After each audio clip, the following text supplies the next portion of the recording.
Restoring Men in History, Part 2, continuing with Peter McCormick and Whitney Webb. Whitney Webb's for freedom, we're for freedom, so let's get into Part 2. Let's go to clip 5. Before we go into that, can I ask you one more question about AI then? Of course. Is there any good you see in it? Obviously, there is some truth to the fact that it does make certain things more convenient. It does technically free up certain people's jobs so they can have more time to do other stuff. Yeah. The problem is literally the worst people in the world are in charge of it. And they want to use it to make everyone basically a complete idiot that's super easily manipulated and controllable.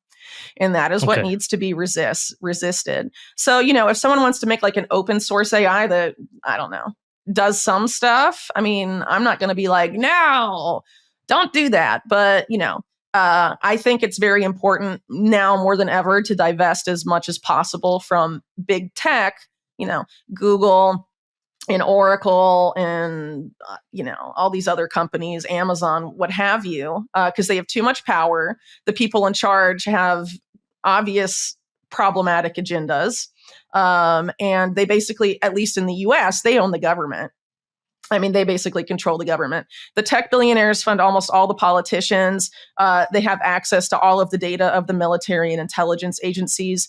And frankly, the Silicon Valley companies and the national security state in the US have fused 100%. They are the same blob. You can't tell where one ends and one begins anymore.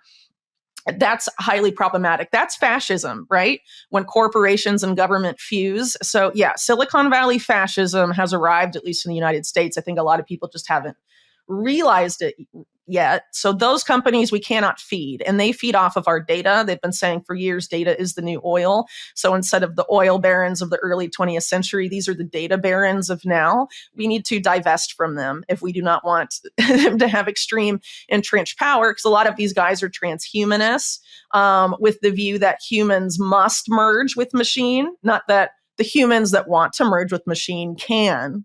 Right. And a lot of this stuff becomes like highly problematic.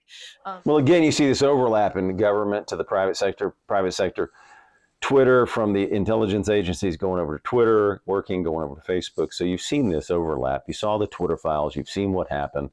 And you read the Twitter files or know about them, how that censoring worked, how they didn't want certain stories told. So again, if there's no accountability, no one's been punished, so they're just going to do it bigger and bigger and bigger. This is the problem. No one has been held accountable. No one has gone to jail for all that has happened in censorship.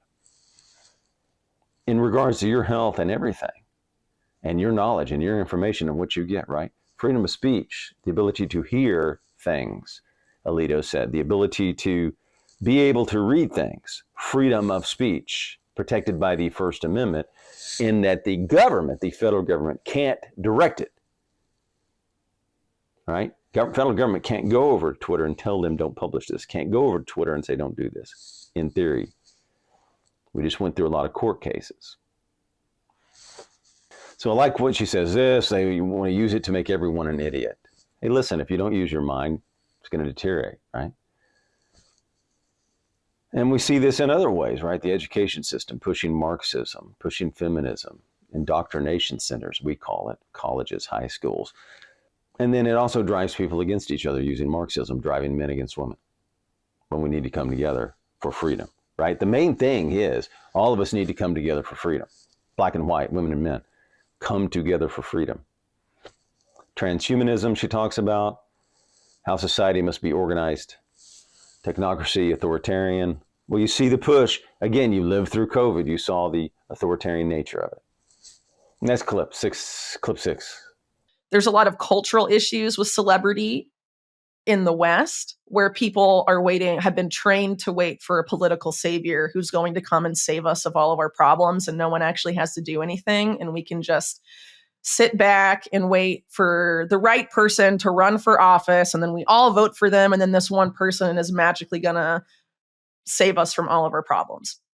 People have sort of been primed to feel that way. I mean, you can argue maybe like superhero movies and religion maybe and all other sorts of stuff has shaped us to be like that culturally, but that is a problem.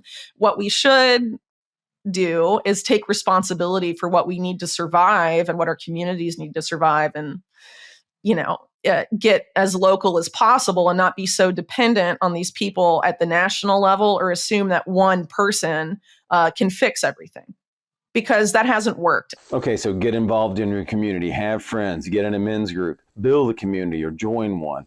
But it's up to you to take the action as men. Restore the Constitution. Get in a sharp men's group where you discuss ideas. Restore limited government so the federal government's power is reduced and limited and back to their enumerated powers only. The federal government should only operate in their enumerated powers. They are not. And it can't be up to one man to change it, not one guy in Washington, not one guy in Silicon Valley. Listen, one person can't do it. We the people and we the states must come together, and all the people for freedom must come together to curtail the federal government to their enumerated powers and just follow the Constitution. All we want to do is follow the Constitution. Restore men, restore history, restore the Constitution. We the people, we the states. One thing is getting off the internet some more and engaging in building deep friendships so you can share information with that person and be in a men's group.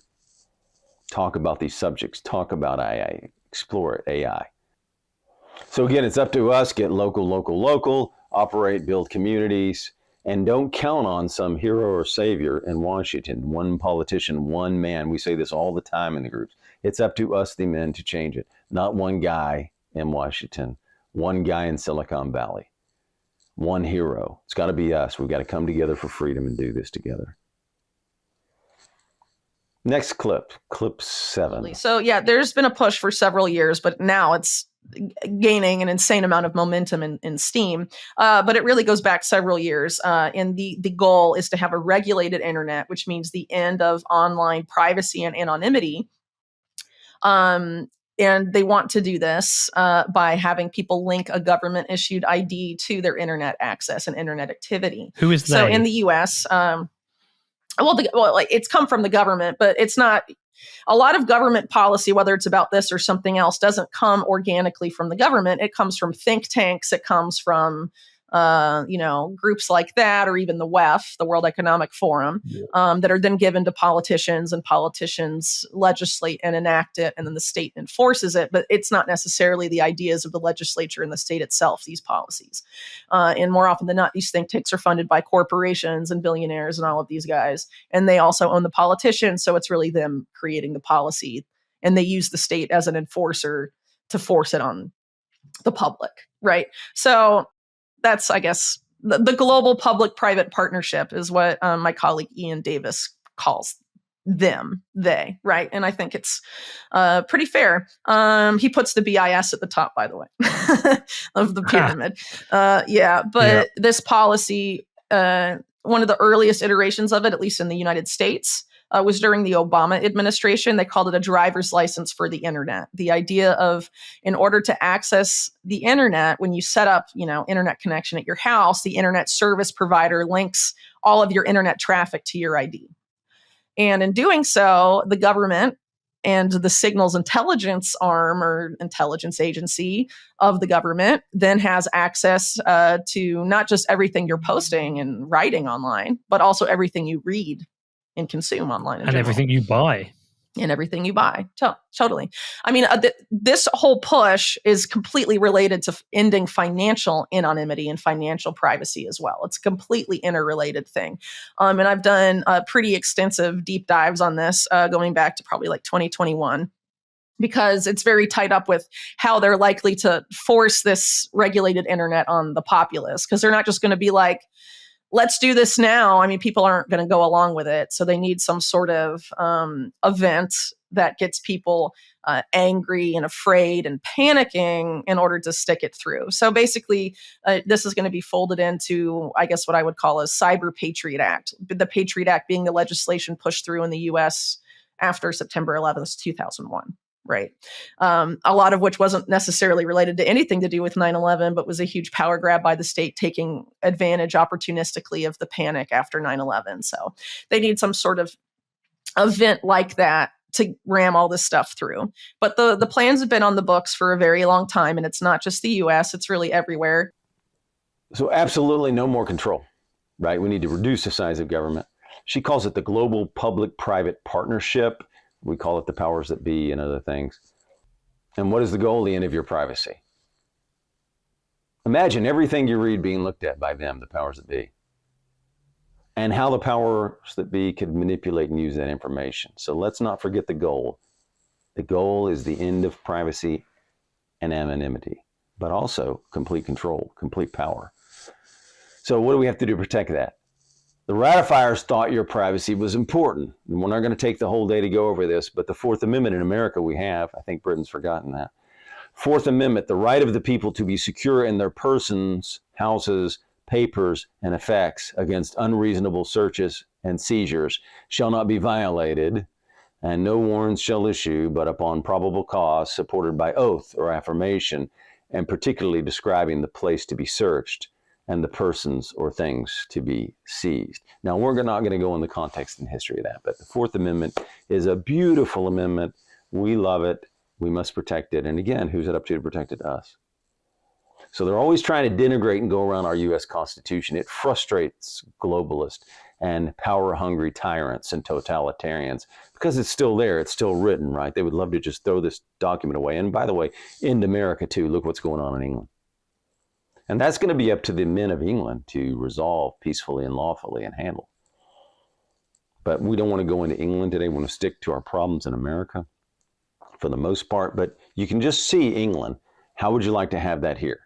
Where you post something online and you're going to jail for it. Now, we have a First Amendment that protects you from the federal government doing that. But how would, imagine, you post something, you post a joke, and you go to jail for it.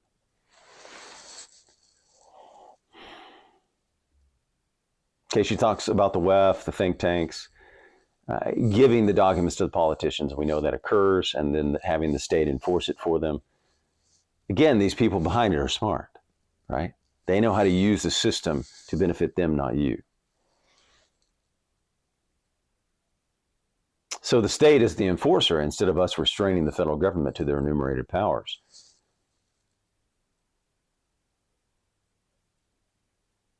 That's the reason why we must restore the Constitution and restore limited government in America. Obama's driver's license idea she talks about. Can you imagine having to put your ID in? The founders certainly thought anonymity was important. Publius, remember the Federalist Papers? And other ones, Federal Farmer. And when they would sometimes write anonymously. And they wrote that First Amendment in. So this is important, that we don't have to put a driver's license in, that we don't have a digital ID. By the way, the people doing this don't want you to have an ID for voting. It's about the same factions that don't want an ID, and you know why that is. Ending financial privacy and anonymity. It's important that we stand lawfully and peacefully against that. The powers that be keep advancing. And we have in America what we had the Tyranny Act. Some people call it the Patriot Act, right? But it's really the Tyranny Act. It was for the intelligence agencies, not you, and the powers that be. So a Cyber Patriot Act, that would be detrimental to your freedom. So the plans are on the books for in almost all areas, maybe everywhere, and not just the United States. Online safety bill from England. Now notice how they name these, and I love how totalitarians do things. Online safety building, not online safety bill, not for your safety, for their control and power. And I love how they come up with these names, like the Committee for Public Safety during the French Revolution, as they beheaded people, guillotined people. So notice how they use language and names. We need to pay attention to how they use language. Usually they sell it for your safety and it's not for your safety, or they'll sell it for the children. It's for the children. It's for the children. We'll take away all your freedom for the illusion of safety to protect the children, sure, as they push them to trans. We're protecting the children. We just want them on puberty blockers.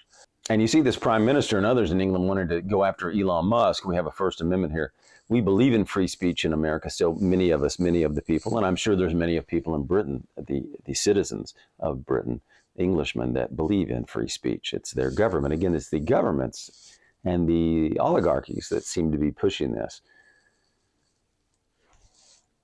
So the threat's right here. It's not just in England, and we have to be concerned about it. The threat and push to end your privacy. which we fought for and put in the Bill of Rights, to have your privacy. Death of encryption is scary. They can read everything you read. They can know everything about you. Restrict your social media. So this is into part 2. We'll pick it up in part 3.